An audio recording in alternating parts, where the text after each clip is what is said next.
I was a keynote at this graduate conference, and at the end of it was just talking to loads of graduates. And one of them, quite frankly, horrifying me, but this is why I knew I was officially old, because they said that they get all their education through TikTok. And they didn't Google anything. So I said, as an oldie, what? What do you mean? How do you do your research? Da, da, da, da. And they're like, we put it into TikTok, like say leadership. They watch TikTok videos, and that's where they primary sources. The idea of maybe Googling about and reading some articles or listening to a TED talk or something was a real alien concept. And these were highly educated graduates, very smart. And they all agreed that if it wasn't on TikTok, they would not see it, because the idea of Googling something, it just, why would you do that when TikTok has the answer? That's so terrifying. I create clear thinking and decisive leaders who can amplify their influence. Contact me to find out how I can help you or your organisation. And today our guest is Wendy Davis. How are you doing? Very well, thank you. Excellent. What would you say is your favourite weird thing? My favorite weird thing? Yeah. Oh, goodness. I don't know that I have a favorite weird thing. That's a question I've never been asked. That one kind of stumps me. I'll give you a clue. Like for me, 'cause I am a Star Trek freak, which for most people, they will say super weird. I will share a fun fact that most people wouldn't know about me. This is, I don't know if it's weird or not, but it's definitely in the unexpected category. I have loved Elvis Presley since the time I was a very young child, which is really common. My parents grew up with Elvis in the 60s. So I have been to Graceland 12 times. What? Elvis. So that's a little strange, but I happened to grow up in the Midwest, and then my dad lived in Arkansas, and it was really easy to convince my dad to do a day trip to Graceland. And he was an insurance salesman, so this was before there were cell phones. He would drop me off at Graceland and say, "I'll pick you up sometime in the afternoon," and just kind of let me wander around Memphis by myself when I was like 14. So I don't know if that's weird, but definitely a Gen X kind of unusual thing. I love that. And I like, it just makes me laugh the way that Gen Xer, which I am one, was just left. And like, you wouldn't do that with children today, would you? You'd be like, no, something horrible's going to happen. You would never think of like, I'm going to leave you in a strange city with all these other people, and I'll see you at some point in the day. Right. And just kind of drive by and look for you. Right. That is super crazy. Wendy, Oh, tell us a little bit more about you. Sure. Wendy Davis. I live in the Salt Lake City, Utah area. I'm not originally from here. I'm originally from the Midwest, born and bred, and that's a really important part of who I am, my roots. I have a day job. I work as a chief experience officer for a small technology company where we implement software for our customers. But I also have a lot of personal interests. One of the reasons that we're talking today is I did run for political office in 2020. So that was always an aspiration of mine.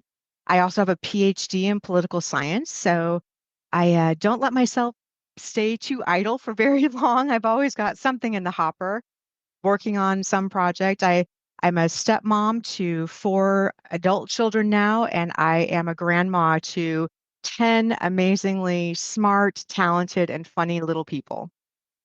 Wow, that's enough to keep anybody busy. It is. That's really super crazy. 10 grandchildren. I bet they've got you sort of babysitting on a rota. Oh goodness, they are a handful, and they're all so different and unique with their own personalities and interests, and they come out that way, all interesting and unique. Yeah, you know what? If only adults could retain the fact that we're all interested and unique, you wouldn't have such ridiculous stuff. And also, actually, one of the things I've always been fascinated about, not, I don't think fascinated is the right word, maybe slightly horrified. And I and I think most Brits are kind of slightly horrified, is watching American politics, just how personal it is, because it's an alien concept in the UK to go after the man and not after the issues. So watching American politics is almost like watching a reality show gone wrong. Interesting. It is quite personal in a way, quite frankly, that I think has become dangerous. Yeah. And I have a lot of friends who run for political office who no longer talk about their families or post pictures about their Yeah. children or want to make their address public for fear of any number of things. And I don't know that it always used to be that way in American politics. I've been and interested in politics since I was a very young child. My parents read the newspaper, we watched the news, we would talk about politics, but it seems in the last couple of decades we've decided that it's okay to make it personal. And as a political candidate, there were lots of personal comments lodged at me. You know, you're fat, you're ugly, you're stupid, you're like all personal. And those don't really bother me because they're people that I don't know that are behind a keyboard saying ridiculous things. But I'm not going to pretend that it doesn't sting for a second until you let your rational self remind yourself that they're not important. But for some, it's too much. It's so much that they will not jump into the political arena. Yeah, I understand. Like in the UK, it can be quite tough to be a politician because you do get personal attacks. But the personal attacks tend to be about the issues you're talking about, not you, the individual. If you sort of mean, it's more about, I don't agree with this, as Right, opposed to your daughter's fat, which would be a weird, right. like for a Brit, that's just such a weird, why would you talk about that? That seems odd. Seems really odd. So yeah, so sorry, I just wanted to get your perspective because I think a lot of us in the UK are like, why do people do that? Because it just seems such an alien thing when there's important issues to discuss. So it just seemed a bit weird. But that's the culture, isn't it? We all come from different places and different things mean to us. You know what? I'm kind of curious about your book in the sense that you've chosen the title, The Fight You Don't See. Why did you pick that one? You know, it's interesting. I knew when I started my campaign in 2020 that I needed to tell this story, however it ended, right? Right, okay. And and I- there was so much going on, and there are not a lot of firsthand political narratives written. Right. Definitely not by local candidates, and definitely not by I won't hide the headline candidates who ultimately do not win their race. My race was very, very close. And I sat on it for a year and I thought, you know, who wants to hear from me? And then I said, no, that we need those firsthand political narratives. And I was driving around my neighborhood and I kept thinking, what do I want to say? What is it that I want people to know? And it hit me. And that title came to me, The Fight You Don't See. And I anchored on that title. Mm. And that was really my touchstone throughout the book. And I say that phrase at least once a week. That's the fight you don't see. And it is a million little things. It is some of the issues we were just talking about, the ad hominem comments that you get as a candidate. It is the people who steal your yard signs. It is people in your own political party who say things. It is the enemy from within that you never expected. I mean, we see, especially in American politics on a very large political scale, you see the glitzy bits on television, the political debates or the news interviews, but there are thousands, tens of thousands of candidates in the United States that run at every level of government, and every single one of them has a story. And the fights and the battles that each candidate fights, they're unknown, and most people just don't know them. So that's why I titled it The Fight You Don't See. Hmm, that makes sense. So you was talking about this is a really ignorant question, so if it's really obvious, just forgive me and just say because she's a Brit, she doesn't know anything. So like when we're looking across the pond, we can see that a lot of people do put like signs in their yards and stuff. And then another time people say, oh, so and so is a registered Democrat or registered Republican. So I'm assuming that information is for because again, that seems a bit odd from my perspective. So that information is available for people to see. Do you, I take it? It can be. It depends. Every state has different rules, and within the states, usually our counties are the ones who administer elections. In my county, there are databases about voters, but there are certain pieces of information that are private. For example, you will never know how someone voted on a particular issue.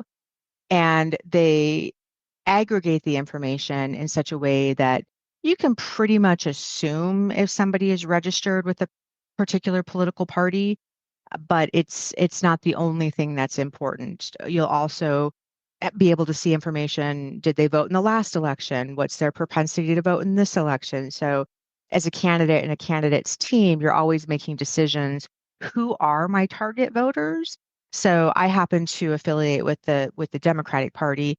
So, I assume that Democrats will vote for me. I also need to let them know that I'm running. I assume extreme Republicans won't vote for me, but there's this middle ground that's persuadable.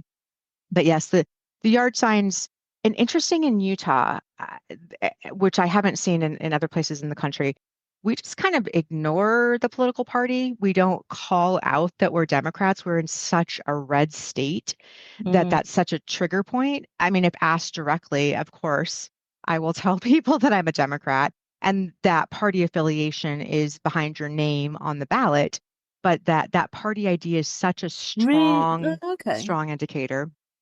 So what stops someone from registering one and voting another? They absolutely can. In the United States, the parties matter the most in our primary system.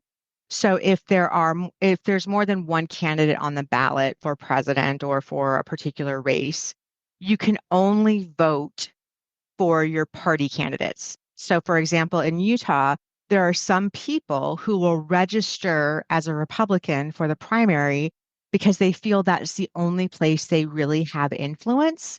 If they get to vote a certain person who will be the gubernatorial candidate, for example, on the Republican ticket, because that person has a high likelihood of being the governor in the end, it's a little bit of a gamification. There are other states where when you in Utah, we do mail-in Yeah. voting, which I know can be controversial. It shouldn't be controversial. But the first time I voted in a primary when I was 18 or 20, I walked into the poll and they handed me two ballots. I'm like, what are you doing? They're like, you have to pick one. I'm like, what do you mean I pick one? It was a primary and it was secret. So they handed me both ballots and I would basically hand back the one that I didn't want, or I could verbally declare which party that I wanted. So that's really where it matters is in a primary and what we call a contested race. But in the general election, everybody will be on your ballot. You can vote for any political party that you want. There are multiple political parties in the United States. It's not like the UK where your multi-party system is much stronger because of your Mm. parliamentary system of government. There are two primary parties, but you'll see all kinds of crazy parties on the ballot. Mm. So does that mean then your neighbour, obviously you ran as a Democrat, so it's kind of obviously who you'd vote with. But if you hadn't done that, your neighbour could just find out who you voted for. It's not anonymous. They cannot find out who you voted for. Oh, No, okay. you can That was the bit never, that confused no, me. you can never know. It's very private who you have actually voted for Okay. and the issues that you have voted for. But your party affiliation is depending can be more public. Oh, okay. Just wondered because sometimes in the news it will say registered such a voter, and I've always wondered how would you know what they're registered? I didn't. Yeah, very different. Okay, so back to what we were talking about. So thanks for the Sure. education, by the way. Yeah, of course. So the fight you don't see. So in terms of your book, it's your story, I guess, isn't it? It's your story. So what would you say people can learn? So somebody in the States who's thinking about doing what you have done, what could they learn from reading your book? Yeah, thanks for asking. It is my story. It's also a memoir. It's my life story told through a very focused lens of my campaign. So the bits of my life that I chose to talk about are all about political socialization, the interactions that I had as a young child, my what I learned from my parents, but it's not like I was born in California in this year, and it's not like that. Yeah. It's a weaving of the stories. And what I want people to walk away with is a couple of things. Running for office is really, really hard. Mm. And we will all have our different variations of hard in very unexpected ways. I think I know I've had several people running for office this year who have read the book, who have, there's a woman in Salt Lake County where I live, and I went to one of her fundraisers, and she approached me literally with tears in her eyes. And she said, I started your book. I couldn't put it down. I finished it late last night. And she said, I got up this morning and I felt empowered by something that you wrote, and I made a change. Wow. And what she had felt was that her advisors were pointing her in the wrong direction. And in the book, I'm very clear that it's your name on the ballot. You are the one that makes decisions. If Mhm. you disagree with your advisors, you are the one who has the final say. And she said, I got up in the morning and I changed up something because I disagreed with them. And she said, I feel so much better.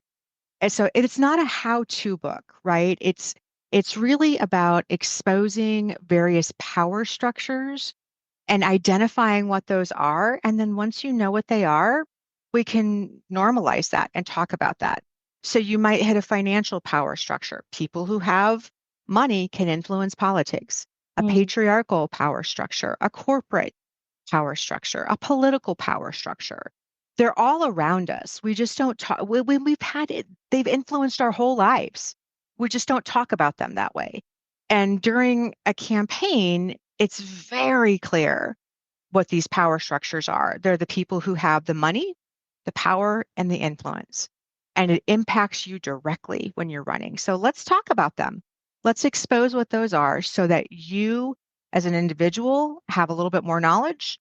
Maybe we can start talking about them as power structures and how to deconstruct them. But the main takeaway is I think I have an interesting story, what happened Mm. on the ballot, but also some major takeaways there that are generalizable themes, whether you're a woman in corporate politics hitting power structures, or somebody perhaps in a patriarchal religious structure hitting power structures, or mostly people who are in politics and what that looks like.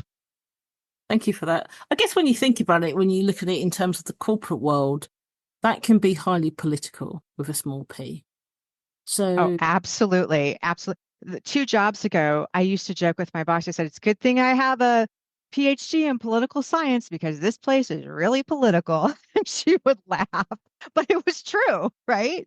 yeah, it's almost like, say, because I can say I'm old because we both declared we're Generation X's.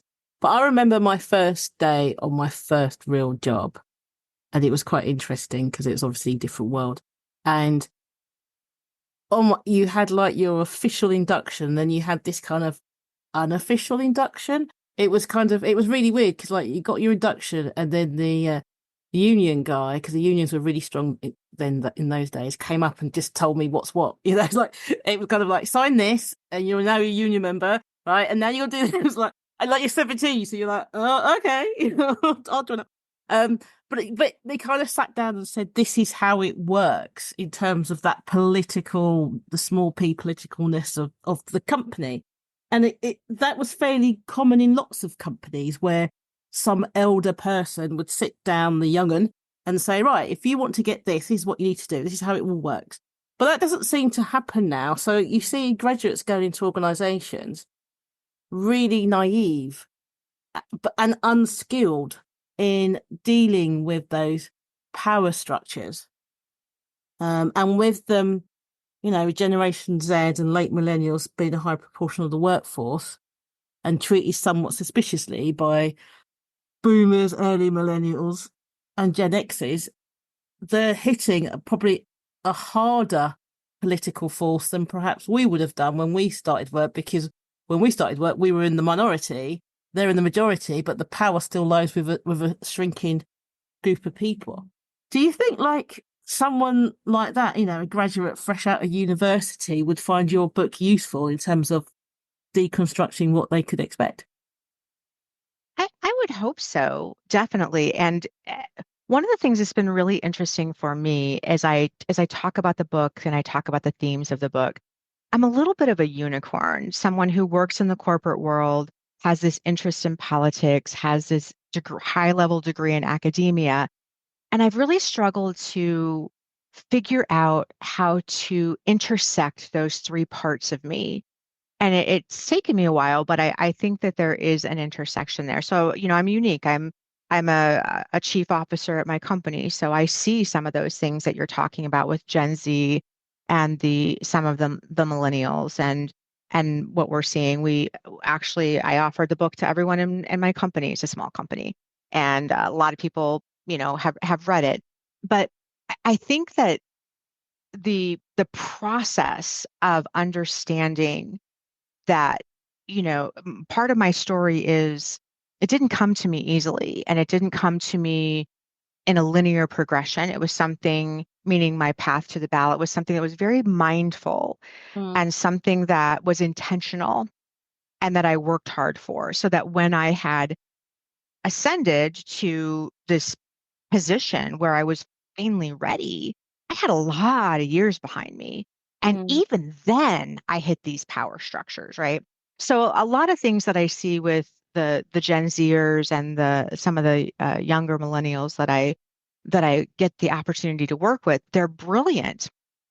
But there's this interesting, I don't want to call it entitlement because that sounds negative, but there's an expectation that some have that the rules are different, that very quickly they can start as a junior consultant and after a year they deserve to be a senior consultant, right? And that's always so perplexing to me because I come from a generation where it's like, no, you work hard, you earn what you get, and you put your time in and you get what's due. Now, that's not always how it is today, but there's a bit of a generational shift, I think, that's happening.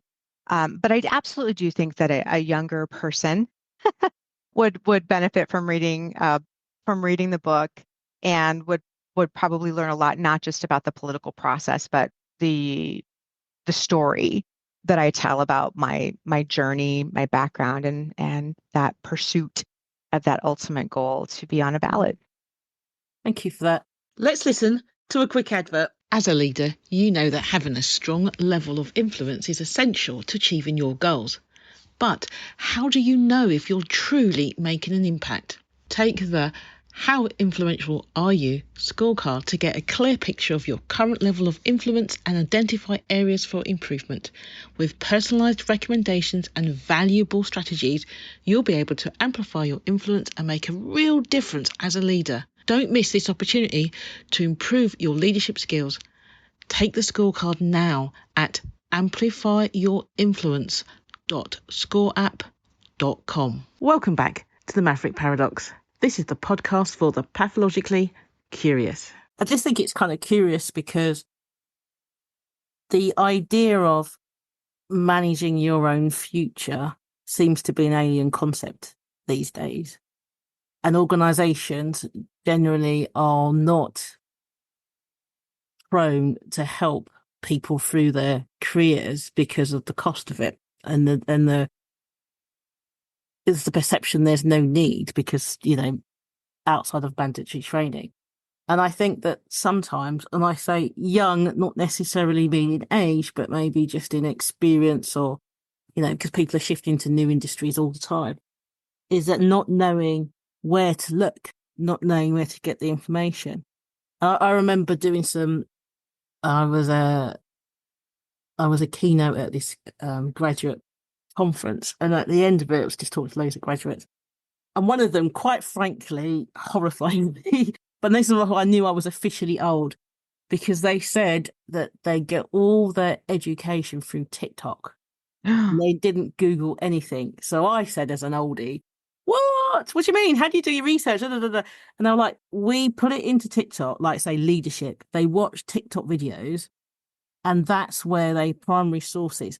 The idea of maybe Googling about and reading some articles or listening to a TED talk or something was a real alien concept. And these were highly educated graduates, very smart, and they all agreed that if it wasn't on TikTok, they would not see it, because the idea of Googling something, it just, why would you do that when TikTok has the answer? That's so terrifying. And I like TikTok. I have a TikTok account. I'm not like, clearly, I'm not a TikTok influencer or anything like that. But what truly frightens me is that thought and knowledge are becoming undervalued and criticized. And I can only talk to, American culture. I can't talk to a worldwide culture. So, you know, I've put in years in studying political science, which is government, right? Yeah. And it's all theory based. You don't sit around talking about a presidential debate. You talk about how does Congress interoperate with the presidency? What are the checks and balances? Like it's those kind of things. But even as someone who is an accidental academic, I don't feel like my knowledge and experience is valued. Someone, who saw something on the internet that's unverified and unsubstantiated thinks that they are just as credentialed and qualified as I am to talk about something, and that is truly terrifying to me. And when you think about how people come to understand political information, I mean, I realize when I engage in TikTok that I'm being controlled, and so I'm choosing to use this mechanism that is limiting the information and directing it to me in a very specific way in order to fill in the blank. But I actually recognize that, and I'm a willing participant of that, right? I just don't know that the masses know that, which, TikTok, they're trying to ban it in the United States. And it's no joke. The state of Utah where I live, it's been all government employees have to remove TikTok from their phones, their government issued devices. They're not allowed to use it at all. And there's security concerns, but I mean that is truly genuinely frightening to me if that is actually the case. Yeah. Yeah. And I, it's I, interesting, sorry, mm, Judith, it's interesting because as a new author, I'm a reader. I like the genre that I love is historical fiction. So to write a work of nonfiction is kind of interesting because I don't read a lot of nonfiction. And so I write this very heartfelt narrative that exposes me personally and then invite others to read that. And I sat with this story for years. I mean, it's my life story. But then, after yeah. my election, I sat with it for about 2 years, and all of 2023 was writing the book, and it was released in 2024. And it's like, ta-da! And then the experience of what happens when a book is published was just something I was not used to. Mm. And people aren't reading like I read when I was younger, right? Like I read almost all my content on Kindle digital. I'm not an audiobook listener. Some people are that. And I I don't know what I expected from the book, but when you put so much time and energy and heart and soul and every word is painstaking and the cover is intentional and this and that, and then it's like ta-da, and then it's just like wah wah. And I'm learning that talking about a book is continual self-promotion, but it's also talking about the themes. And I just keep thinking if I could introduce it to more people, I know it's a great story. I've had lots of Mm. folks say that, but it frightens me in some ways that people aren't reading, or they're consuming small bits of content and receiving a very directive narrative of a story, and either don't have the time or the attention to read something that presents maybe a deeper narrative. Do you know what I mean? I don't know I if you've do. experienced that. I think though that all all the things that we don't like is a direct result of the fact that's how we raise the children to do. So we wanted to raise free thinkers. We wanted to be positive. We wanted to tell everybody that they could be superheroes. We told them they could have, we told them all of this stuff. And now they go, right, okay, I believe you. And then we're upset. So in some respects, it's a bit silly because they literally are just repeating back what they've been taught. And also, I don't know in the US, but certainly it seems to be the preferred style for children not to read an entire book and then discuss it, but to read excerpts of the book and discuss it, which feels a bit weird because how do you know the context of the thing if you're just reading?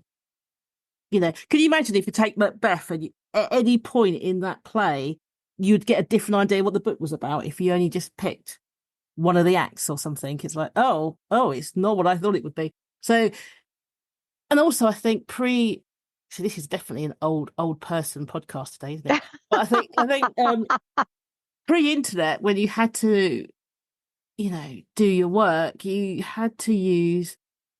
I remember going to the library and coming back with 7 books because they each had a paragraph in it. Paragraph.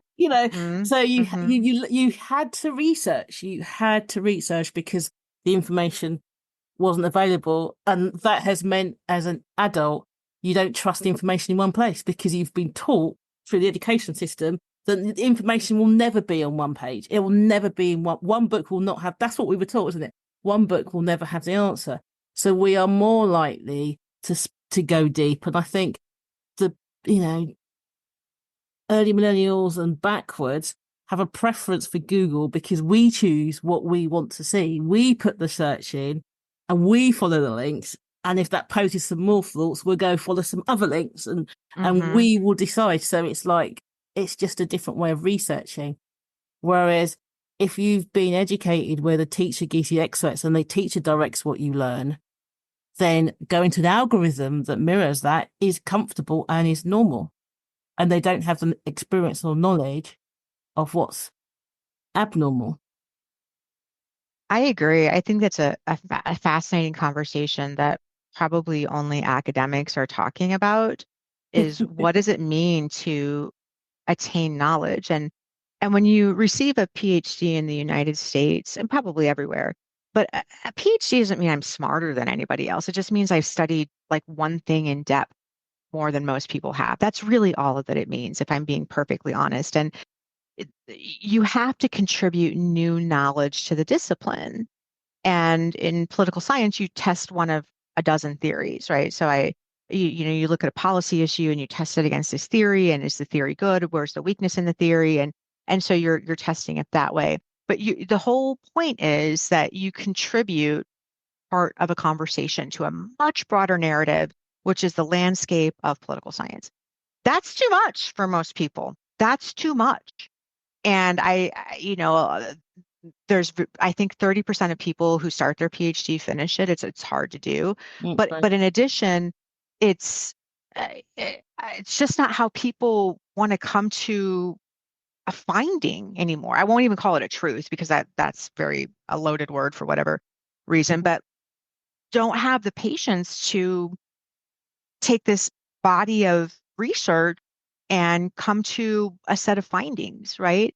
And what does that say about us as a society and a culture? And then let's flip that back to politics, right? Which my book is about. It's about my political race.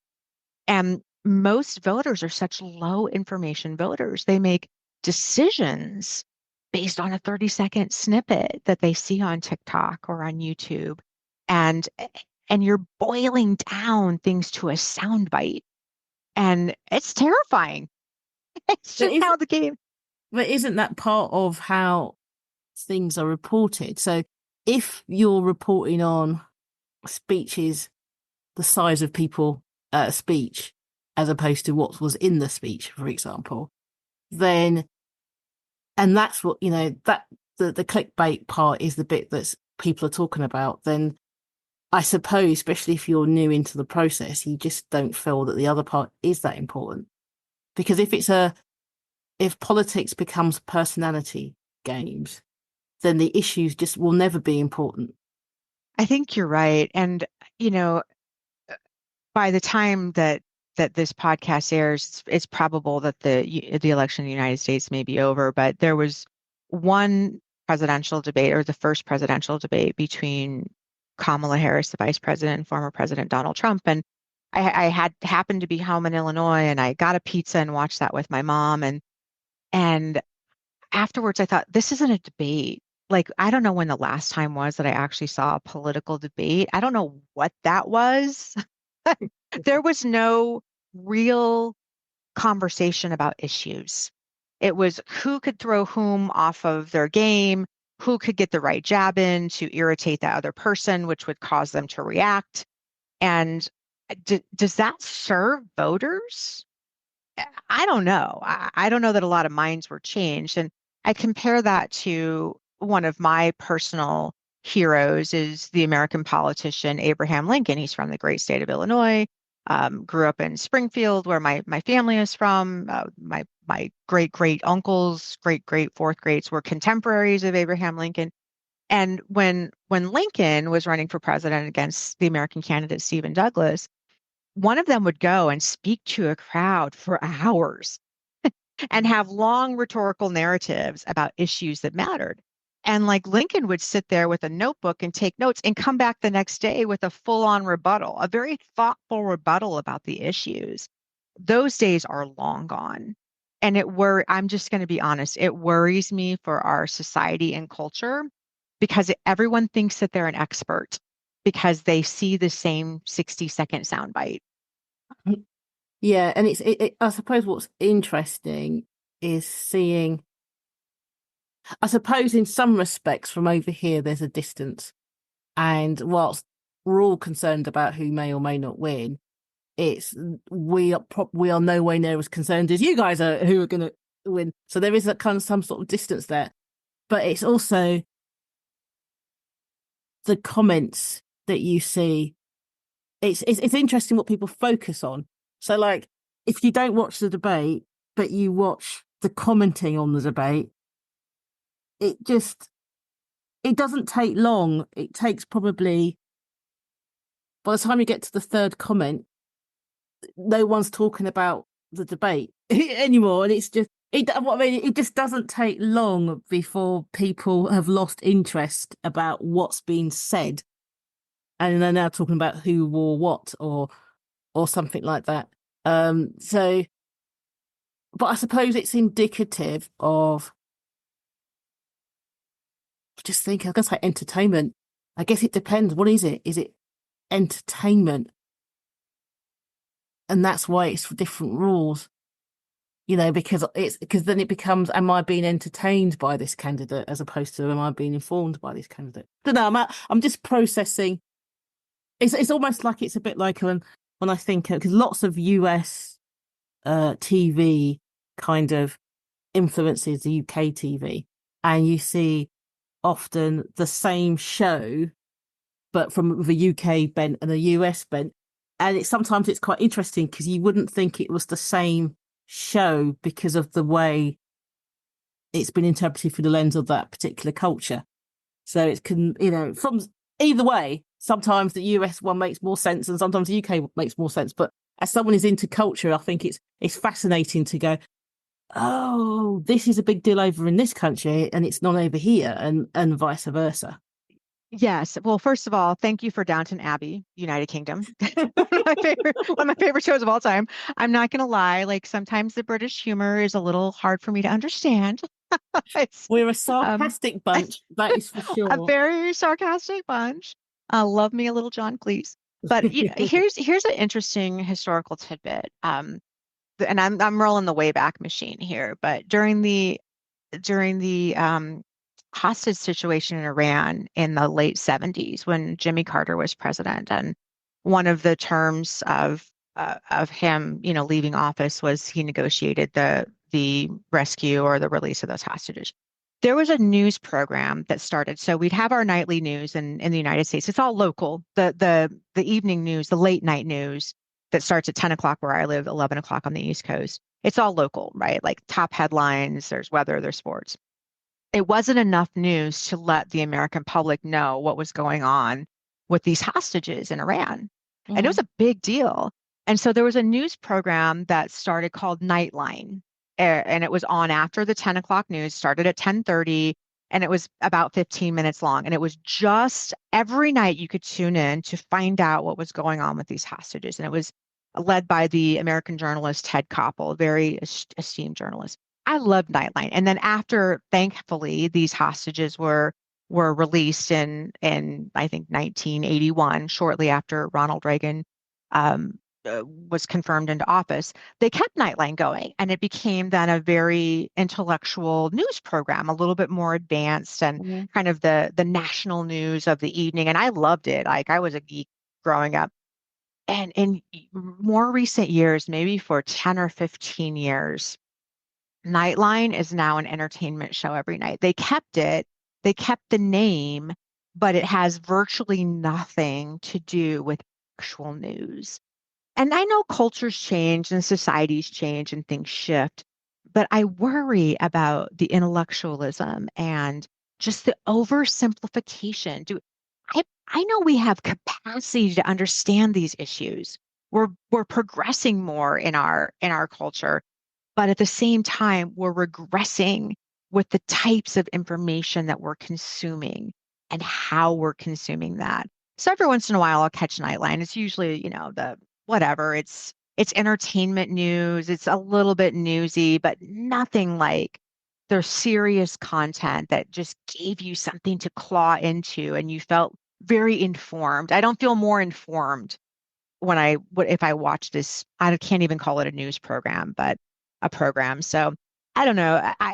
Maybe it's just me aging. Maybe this is how things are going to change, but I am concerned. I'm concerned about how we present content, how we consume content, how people come to make decisions, how they know or how they think they know what is true and what is real.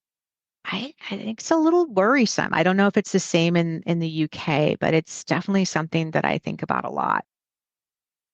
I think in the UK we just tend to copy the US at some point. It's just a timing issue. Like it might not be this year, it might be next year, it might be 5 years, so there's always a lag.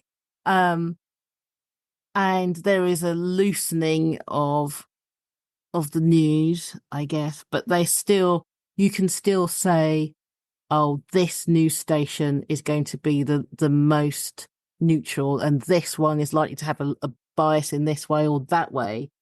But if any news station gets seriously out of whack with balance, it becomes a newspaper issue, and everyone's talking about it's outrageous because such is talking about this and that's not balanced and da, da, da, da.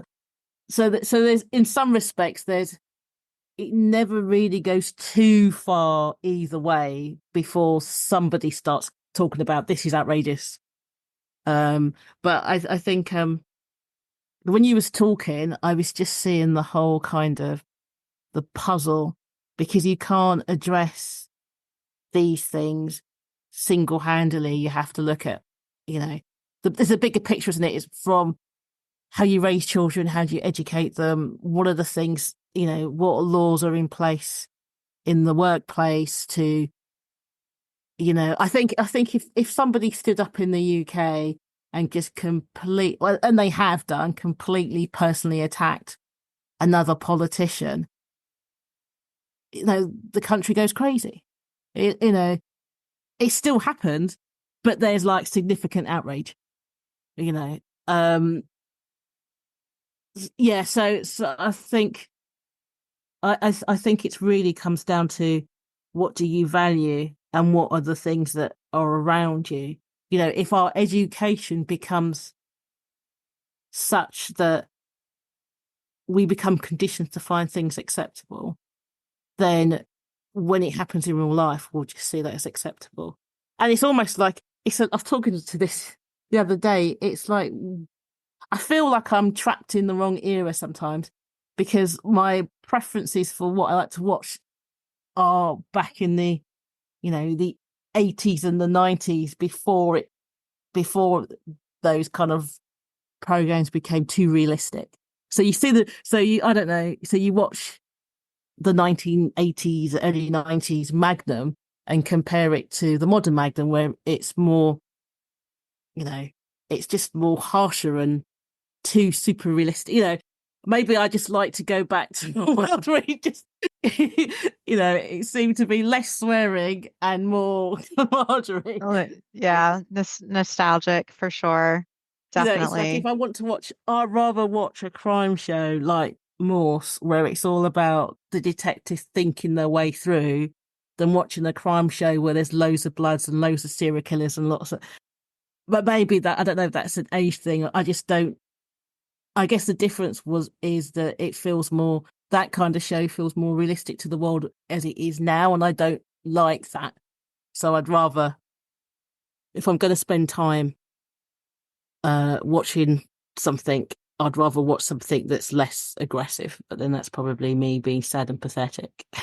No, but I think it's all in that same genre of the entertainment culture, right? And what's selling is these more high impact, high profile, high drama stakes, cars zooming and things like that. I watch listen, I'm a Gen Xer. I grew up with the television as a family member, right?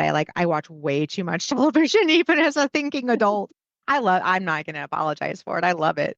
But yeah, there's so many things on television. And like I said, I have 10 grandchildren. The television is always on at their homes, or they're always in a device, and which is fine. It is what it is. I think that's not going to go away. It's just from a grandparent point of view, I start to worry, like, cognitively, how are they developing ideas about what is Yeah, real, yeah. what's most important to them, and just as soon as I get super concerned, one of them says something really brilliant. I'm like, okay, you're going to be okay. It's like really profound. You're like, Yeah. what I think?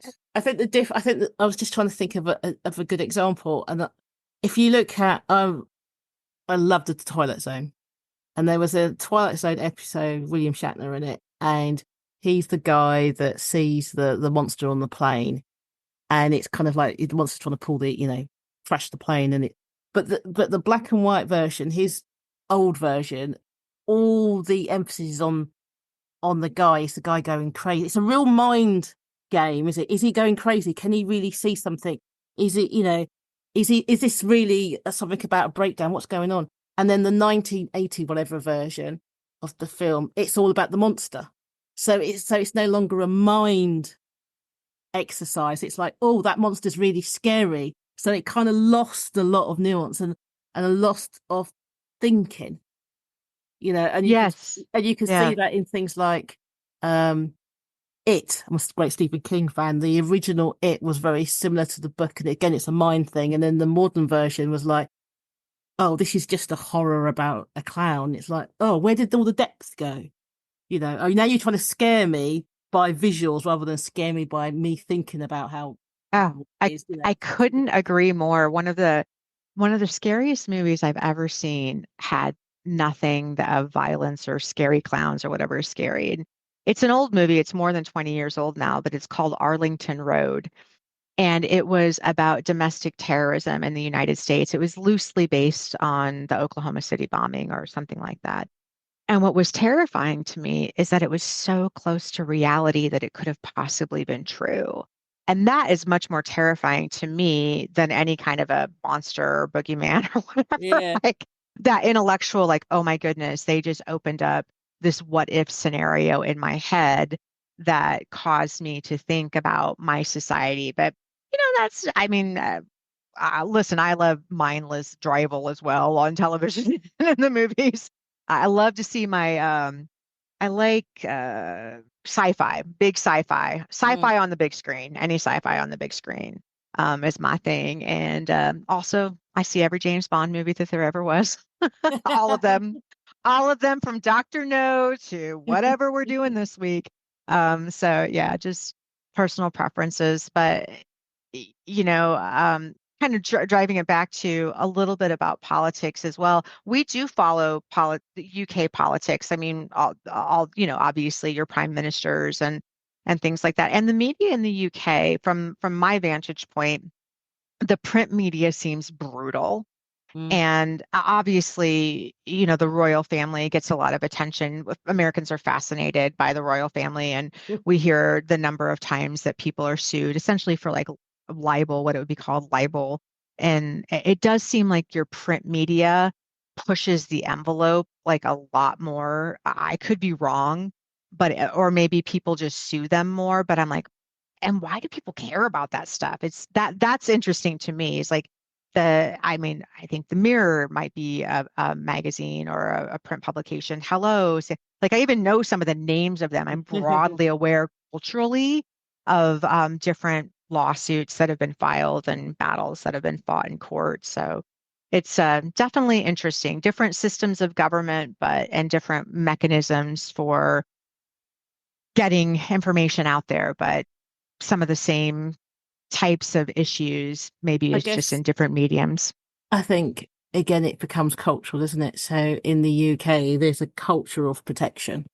So if you look at, there's lots of laws to protect employment laws. There's lots of protection, and I guess if you are in a country where there's lots where your rights are protected to such a degree, then when you perceive that your rights have been violated, then you want to do something about it. There's not that. So, like for example, in the UK, I don't know if it's all states or not, but that idea of the right to fire, like you can just fire for any Mm, reason, it's like it is such an alien concept. It just sounds horrifying. I hmm. don't know how people manage to go to work every day knowing that they could be sacked just because they wore a blue skirt when they should have worn a red one or something. It Yes. just seems bizarre and Hmm. absolutely scary.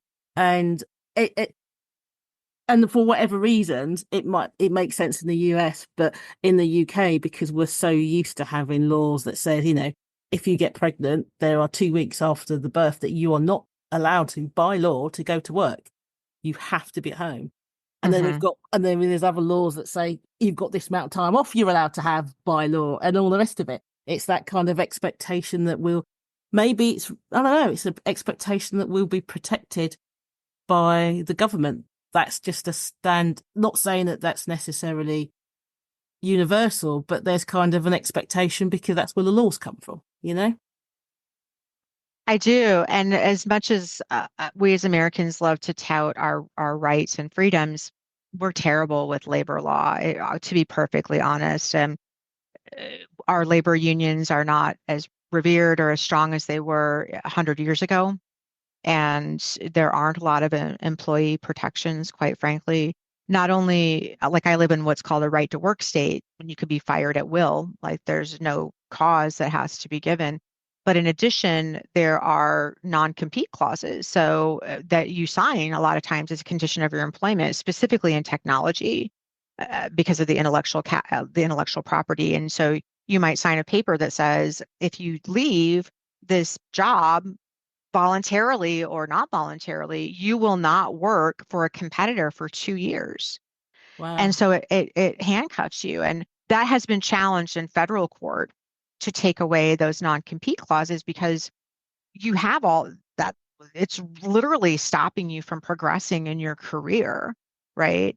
So yeah, it's a little tricky. California in the United States shouldn't surprise anybody has the most protections. They're the most heavily regulated. I mean, they're larger than most the economies of most countries in the world. Oh, wow. But they also have a lot of protections for workers. So yeah, it And I wonder, definitely. it's interesting because I wonder whether, and I have no idea, but I wonder whether the heavily protected California is like the UK. Maybe, like from our perspective, I have no idea, but maybe we might not perceive it as heavy. We might think it's normal because, like you saying, that right to compete, that's quite weakened in the UK because there's like this: you can't stop someone from earning a living, and it has to be fair. And if it's unfair, it won't stand up in court. Whilst you can have compete clauses in the contracts, they need to be fair. They can't stop the person from work. They have to be given a specific time, and 2 years would be considered highly unusual, highly unlikely to be enforceable.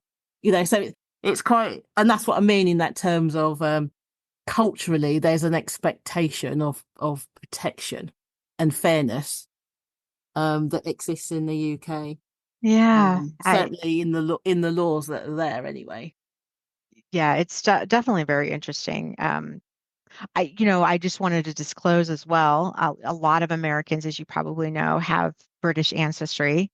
Mm. I have Scottish background, and I think compared to two DNA sources tell me that I'm 40% UK. My husband is like 97%, and I very proud of those roots. So many of us who are Americans have ancestors who chose to get on a boat, mostly get on a boat and come to it might have been the United States, it might have been the colonies, it might have been any number of things back in the day to make a different choice. But we're still very proud of those that UK ancestry that we have. So thank you. It's all interesting, I think. I think it's all interesting. This has been a fantastic conversation where we've just kind of followed the conversation Gone full circle. to see where it goes. And it's just fascinating to see, what did they say about the UK and the US? Separated by a common language. It's it's quite amusing, even in the way we use words, same words, completely different meanings. In itself is quite funny. So yeah. Thank you for sharing, though. Thank you for sharing the details about your book, and being vulnerable in the writing of the book as well. Well, thank you for allowing me to talk about it. And what's most important to me are the themes that are in the book and the encouragement of people to run for office. And the other thing, Judith, is everybody has a story. Every one of us has a story. And I, as a woman, am conditioned to believe a lot of things. Your story doesn't matter, but our stories matter. And storytelling is so important in our cultures, no matter whether that comes through TV or newspaper, but telling your story is important. And it was important for me to tell this story. And I hope it's helpful to those who read it. For a UK or British audience or a non-US audience, it might be a fascinating exercise in understanding a little bit about how American politics works. For a US based audience, the interest is probably in the details that people thought that they knew how elections work, but they find out from an insider's point of view. So thank you for allowing me to talk about that. No, you're welcome. As I say, it's fascinating to see how things are different and how, well, I suppose every country has its own method of doing politics, and no country has it perfect. That's one thing to be sure. There's no perfect political system.